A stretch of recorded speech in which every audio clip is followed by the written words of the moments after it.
इस फिल्म की शुरुआत में हमें एक खूबसूरत नर्स को दिखाया जाता है जो हॉस्पिटल में अपने मरीज की देखभाल कर रही थी। मरीज एक बूढ़ी औरत थी जिसकी हालत बहुत ज्यादा खराब होती है। उसको सांस लेने में भी तकलीफ हो रही थी, इसीलिए वो नर्स जिसका नाम ग्वेन होता है वो उस औरत के पास आती है और उसकी ऑक्सीजन को बंद कर देती है। इसके सांस लेने की पाइप को भी उसने बंद कर दिया था। इस वजह से उस बूढ़ी औरत की सांसें बंद होने लगी थी। हैरानगी की बात ये थी कि हॉस्पिटल में ग्वेन शोर मचा देती है, डॉक्टर को बुलाती है। जब डॉक्टर आकर उस बूढ़ी औरत को बचा रही थी तो ग्वेन दरवाजे के पास खड़ी हंस रही थी।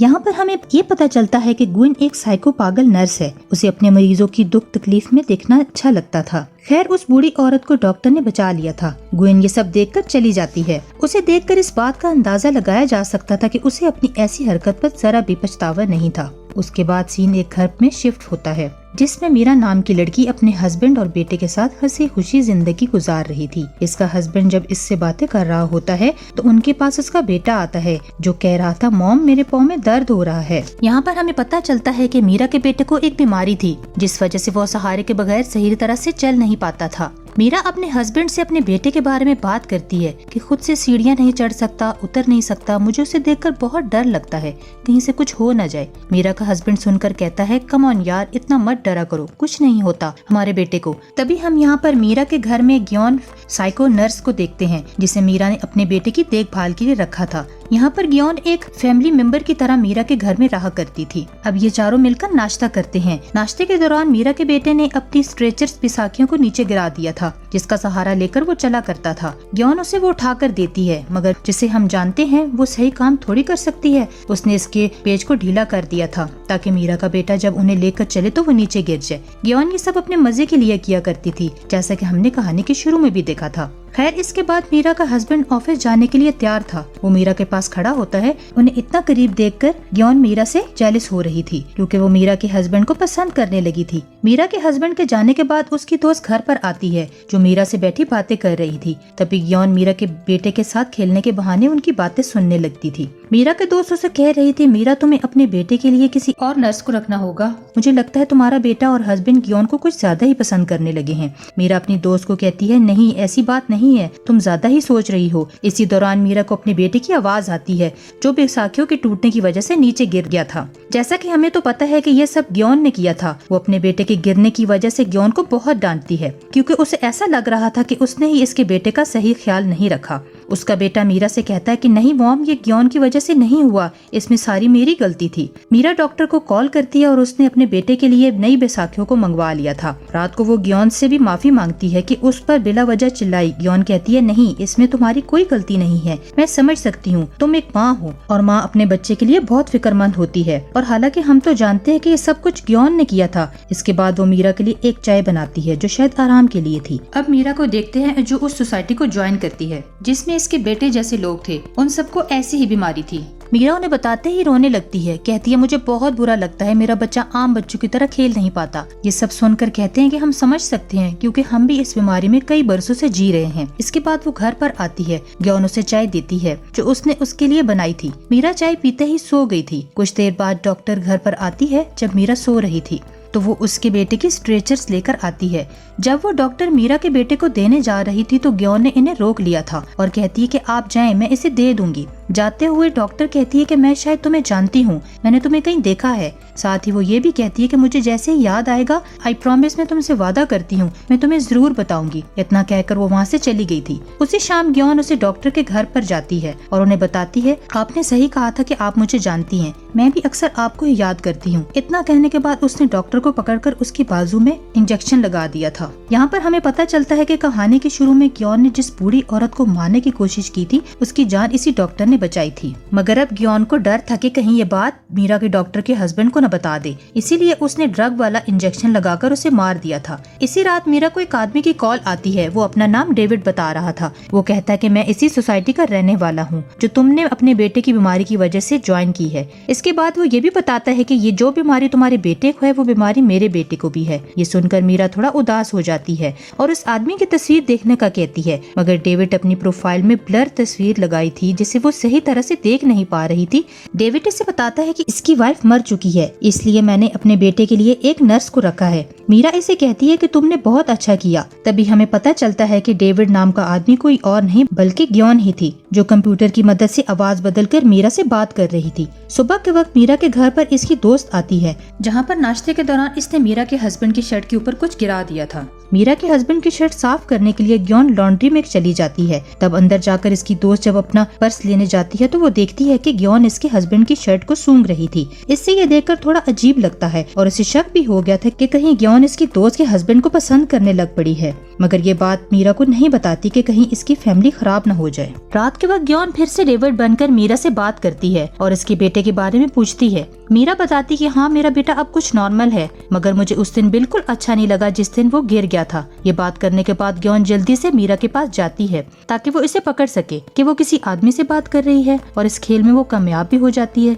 जाते ही हुए वो मीरा के हस्बैंड को कहती है कि शायद मीरा किसी लड़के से बात कर रही है। वो चाहती थी कि मीरा का हस्बैंड इस पर शक करे और इसे छोड़ दे, मगर यहाँ पर गेम उल्टी हो जाती है। मीरा का हस्बैंड अपनी वाइफ के हक में बोलता है और इस पर यकीन नहीं करता। इसी वजह से वो अब ग्योन इससे मिलकर वहाँ से चली जाती है। वो दरअसल किसी भी तरह मीरा के हस्बैंड को पाना चाहती थी। अब अगली सुबह हम देखते हैं कि ग्योन और मीरा का हस्बैंड किचन में थे। ग्योन हमेशा इसके पास रहने के बहाने तलाश किया करती थी। मीरा जब सोकर उठती है तो ग्योन ने इसके घर के सारे काम कर दिए थे। तभी इसकी दोस्त की कॉल आती है, जो मीरा से शुक्रिया बोलती है, ये कहकर मैंने तुम्हारी बर्थडे को याद रखा। मगर ये सुनकर मीरा थोड़ी सी कंफ्यूज हो जाती है क्योंकि इसने फूलों को नहीं भिजवाया था। अब ग्योन इसके पास आती है और इसे बताती है कि तुम अपनी दोस्त की बर्थडे को भूल गई थी, ना तो मैंने इसके घर में फूल भिजवाए थे। मीरा चलते हुए बेहोश होने लग पड़ती है, जिसे ग्योन बचाकर सोफे में ले आती थी। मीरा कहती है कि शायद मुझे किसी डॉक्टर को दिखाना चाहिए, लेकिन इस बारे में तुम मेरे हस्बैंड से कोई बात न करना। ग्योन इससे कहती है कि तुम्हें डॉक्टर के पास जाने की क्या जरूरत है, मैं तुम्हारा ब्लड लेकर लैब से टेस्ट करवा दूंगी। अब रात को ग्योन दोबारा से डेविड बनकर मीरा से बात करती है। मीरा से अपनी परेशानियों के बारे में बताती है। तभी वहाँ पर इसका हस्बैंड और बेटा आ जाते हैं, जिन्हें देखकर वो कॉल को कट कर देती है। मीरा अपने बेटे को कमरे में लेकर जाना चाहती थी, तभी इसे सब कुछ धुंधला दिखाई देता है और वो सोफे पर ही सो जाती है। तभी इससे मैसेज आता है कि डेविड एक फ्रॉड है। सुबह के वक्त जब इसका हस्बैंड इसके पास आता है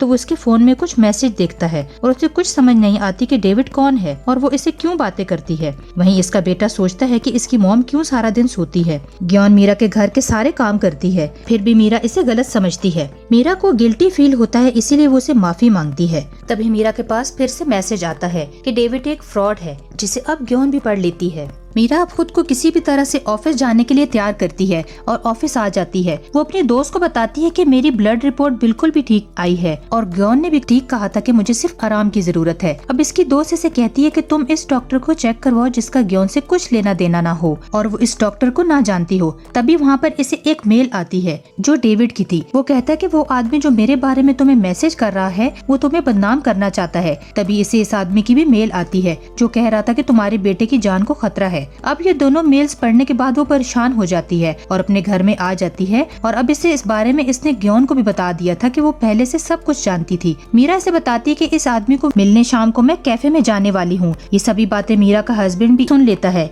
इससे अब ये लगने लग पड़ा था कि ग्योन की बातें सच नहीं और इसकी वाइफ इसे धोखा दे रही है। अब अगली सुबह मीरा इस आदमी से मिलने कैफे में जाती है जो कि असल में डेविड था। वो बताता है कि मेरा नाम डेविड है और मेरी कभी भी तुमसे कोई बात नहीं हुई। वो ये भी कहता है कि मेरी वाइफ को ब्लड कैंसर था। इसे एक दिन एक आदमी की कॉल आई जो इससे बातें किया करता था और इसने उसे डॉक्टर के पास जाने से मना किया था, जिस वजह से मेरी वाइफ इसकी सारी बातें मानने लगी और इसी वजह से इसकी मौत हो गई। वो इसे इस आदमी की तस्वीर भी दिखाता है। तभी मीरा को ये पता चलता है कि यह तस्वीर उसी आदमी की है जो अब तक मीरा से डेविड बनकर बातें करता रहा है, लेकिन अभी भी इसे ग्योन पे और कोई शक नहीं हुआ था। तभी हम वहाँ पर इसके हस्बैंड को भी देखते हैं जो मीरा का पीछा करते हुए यहाँ तक आया था। वो अपनी वाइफ को इसे मिलते हुए देखता है और उसे यकीन हो जाता है कि मीरा सच में इसे धोखा दे रही है। हालांकि इसे एक गलत फहमी हो रही थी। उधर घर में मीरा की दोस्त आई थी जो इसे इसका बैग देने आई थी। ग्योन घर में मौजूद थी और वो इसकी दोस्त से मीरा का बैग ले लेती है। तभी इसकी दोस्त इसे कहती है कि मैं जानती हूँ तुम मीरा के हस्बैंड को पसंद करती हो। मैंने तुम्हें इस दिन शर्ट सूंघते हुए देख लिया था। मेरी दोस्त की फैमिली से दूर रहो। अगर आइंदा इन्हें जरा सा भी नुकसान पहुंचाने की कोशिश की तो मुझसे बुरा कोई नहीं होगा।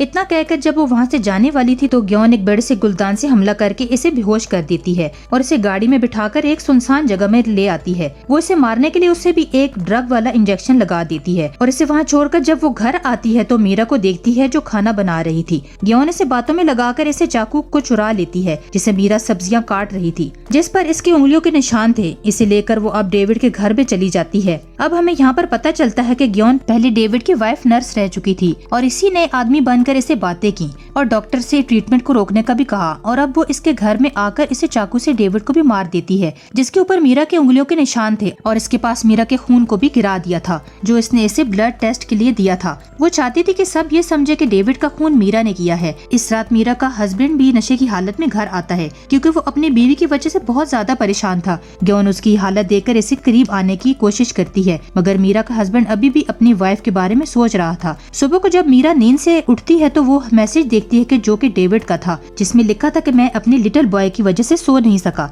तभी मीरा की नजर इस बोतल में पड़ती है जो कि इसके हाथ में थी, जिस पर लिखा था लिटिल बॉय, जो ग्योन ने लिखा था। तभी इसे याद आता है कि डेविड और वो हमेशा लिटिल बॉय का लफ्ज इस्तेमाल करते हैं। जो इस बोतल के पानी को जब फेंकने जाती है तो इसे ग्योन ने दिया था। इसमें इसे पानी में मिला हुआ कुछ पाउडर सा महसूस होता है। यहाँ पर मीरा को एक बात समझ आ गई थी कि ग्योन इसे हमेशा पानी में कुछ मिलाकर देती है जिसे इसे नींद आया करती थी। इसके बाद अब मीरा इसी ग्योन के कमरे में जाती है जहाँ पर इसे एक किताब मिली थी जिसमें जहरीली दवाइयों के बारे में लिखा हुआ था।